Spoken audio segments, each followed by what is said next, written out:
곰브리치 세계사 읽기, 새로운 전사들의 싸움. 알렉산드로스가 동쪽으로 진군하고 있을 때 그리스 서쪽 이탈리아 반도엔 로마란 농경 국가가 있었습니다. 전설에 따르면 로마인들은 트로이인의 후손입니다. 아이네아스란 장수가 트로이 패망 뒤 이탈리아 반도에 정착했고, 그의 후손 중 늑대의 젖을 먹고 자란 쌍둥이의 형 로물루스가 기원전 753년 로마를 건국했다고 합니다. 로마는 왕들에 의해 통치됐는데 일곱 번째 왕 타르퀴니우스는 폭정을 일삼다가 귀족 브루투스와 시민에 의해 쫓겨났고, 이후 로마는 귀족 중심으로 운영됩니다. 귀족들은 집정관이라는 임기 1년의 관리를 2명씩 선출했습니다. 하지만 귀족에게만 권력이 집중되는 것을 참지 못한 평민들이 목소리를 높였고, 결국 기원전 366년 최초의 평민 출신 집정관이 선출됩니다. 로마는 외부의 침략에도 불구하고 천천히 세력이 커졌습니다. 기원전 264년 로마가 시칠리아 섬의 분쟁에 개입하면서 카르타고와의 전쟁이 시작되는데, 이것이 1차 포에니 전쟁입니다. 해상 전력이 강력했던 카르타고에 비해 로마는 해군이 부족했지만 카르타고의 5단 갤리선을 모방하고 거기에 신무기도 장착해 23년간 승패를 거듭한 전쟁을 계속합니다. 기원전 241년 해전에서 패배한 카르타고가 로마에 강화 제의를 하면서 전쟁은 멈추게 되고, 카르타고는 서지중해 패권을 로마에 넘겨주고 맙니다. 카르타고는 국방을 용병에 의지하고 있었는데, 전쟁 후 일자리를 잃은 용병의 반란, 그리고 국내 중시파와 해외 진출파 간의 분쟁으로 정세가 안정을 찾지 못합니다. 이때 해외파의 리더이자 로마의 복수를 다짐한 하밀카르 장군 주도로 에스파냐의 식민지 확장을 본격화합니다. 하밀카르가 에스파냐로 떠날 때 9살 난 아들이 그를 따라 나서는데, 하밀카르는 평생 로마를 적으로 삼을 것을 서약시킨 뒤 아들을 데려갔다고 합니다.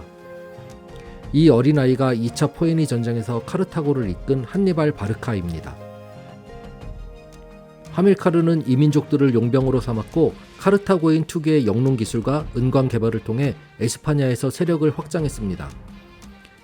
기원전 228년 하밀카르가 죽고 그의 사위였던 하스두르발이 뒤를 이었습니다.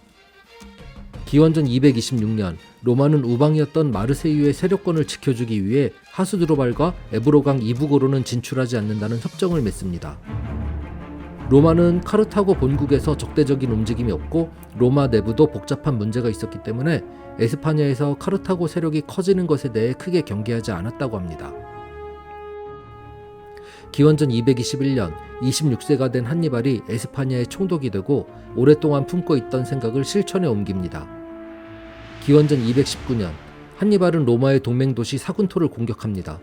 동맹시에서 구원을 요청받은 로마는 외교로 문제를 해결하려 했지만 실패하고 결국 카르타고에 선전포고를 하게 됩니다. 기원전 218년 기다리던 선전포고를 받은 한니발은 에브로강을 건너며 로마로 진군을 시작합니다. 2차 포에니 전쟁이 시작된 것입니다. 한니발은 보병과 기병 그리고 코끼리 부대를 데리고 피레네 산맥을 넘고 론강을 건넌 후 알프스 산맥마저 넘습니다. 이동 중 만나는 부족들은 돈으로 회유하거나 힘으로 진압했습니다. 알프스를 넘으면서 많은 군대를 잃은 한니발은 로마의 적대적인 갈리아인을 포섭해 군대에 합류시킵니다. 한니발은 알프스를 넘은 이후 티치노강 근처에서 로마군과 기병 위주의 전투를 벌여 승리하는데, 이 전투가 티키누스 전투입니다. 이어서 기원전 218년 트레비아강 근처에서 다시 승리를 거두는데, 이 전투를 통해 한니발은 보병, 기병, 그리고 전술까지 완벽하게 로마를 압도합니다. 이듬해 한니발은 토스카나 지방으로 진군 도중 눈병으로 한쪽 시력을 잃지만 아무렇지도 않은 듯 트라시메노 호수 근처에서 매복 작전으로 승리를 거둡니다. 이후 한니발은 남쪽으로 이동해 사흘이면 로마로 진군할 수 있는 거리에 도착했고, 다음과 같은 전략을 계획합니다. 먼저 로마 연합도시부터 공격하고, 로마군이 구원병으로 오면 싸워 이긴다. 로마 동맹국 포로는 조건 없이 풀어주어 민심을 얻는다. 로마의 패배가 늘어날수록 로마 연합에서 이탈하는 도시들이 생길 것이다. 연합이 와해해 로마만 남았을 때 공격해 괴멸시킨다. 하지만 이 전략은 한니발의 뜻대로 잘 이루어지진 않았습니다. 기원전 216년 로마는 군사 증강을 결정하고 전투를 준비합니다. 한니발은 로마의 식량기지가 있는 칸나이 지역을 공략한 뒤 뒤따라온 로마군과 전투를 벌여 승리하는데 이 전투가 바로 칸나이 전투입니다. 대승을 거둔 이후 한니발은 이탈리아 남부 지역으로 세력을 확장했습니다. 칸나이 전투 이후 로마는 한니발과 큰 전투는 피하고 소규모 전투에만 대응하여 한니발의 자원 감소를 꾀했습니다.